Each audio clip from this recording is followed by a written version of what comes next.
Samarqand xalqaro turizm markazida Samarqand viloyati hokimi vazifasini bajaruvchi Aziz Boboyev va O'zbekistonga rasmiy tashrif bilan kelgan Italiyaning Lombardiya viloyati gubernatori Attilio Fontana o'rtasida uchrashuv bo'lib o'tdi. Suhbat chog'ida tomonlar O'zbekiston va Italiya o'rtasida tarixan o'rnatilgan aloqalarga to'xtalib, bugun ikki davlat rahbarlarining faol faoliyati ko'p tomonlama hamkorlikni kengaytirishga xizmat qilayotgani va yangi istiqbollarni ochib berayotganini alohida ta'kidlashdi. Lombardiya bilan savdo-iqtisodiy va madaniy-gumanitar sohalarda hamkorlikni kengaytirish uchun salmoqli salohiyat mavjudligi alohida ta'kidlandi. Italiyaning eng zich joylashgan va rivojlangan mintaqalaridan biri bo'lgan Lombardiya Yevropa iqtisodiyotida asosiy rol o'ynaydi. To'qimachilik, qishloq xo'jaligi mashinasozligi, mebelsozlik, elektrotexnika, marmar qazib olish kabi sohalardagi o'zaro manfaatli hamkorlikning amaliy jihatlariga e'tibor qaratildi. Bundan tashqari madaniy, ma'rifiy, turizm va sarmoyaviy sohalardagi hamkorlik istiqbollari ham ko'rib chiqildi. Muhokamaning muhim jihati mehnat migratsiyasi masalasi bo'ldi. Davlat rahbarlari o'rtasida imzolangan hujjat o'zbekistonliklar uchun yangi imkoniyatlar ochib, 2026-yildan boshlab mashinasozlik, turizm, qishloq xo'jaligi kabi sohalarda malakali mutaxassislar uchun 1500 ta kvota ajratilmoqda.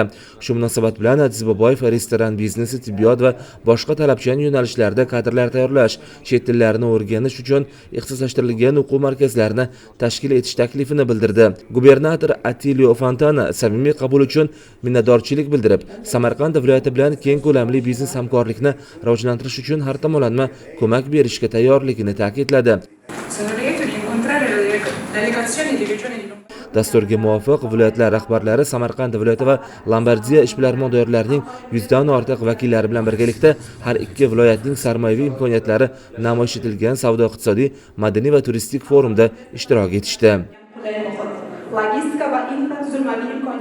Aziz Boboyev italiyalik tadbirkorlarni hamkorlikning ustuvor yo'nalishlarini belgilab, Samarqandga faol sarmoya kiritishga chaqirdi. Samarqand viloyati iqtisodiyotining turli tarmoqlariga qo'shma loyihalar portfelini ko'paytirish, Italiyaning ilg'or texnologiyalari va sarmoyalarni jalb etish muhimligini ta'kidladi. Tadbir yakunida Samarqand va Lombardiya viloyatlari o'rtasida hamkorlik shartnomasi imzolanib, tomonlar uzoq muddatli va o'zaro manfaatli munosabatlarni rivojlantirishga kelishib oldilar.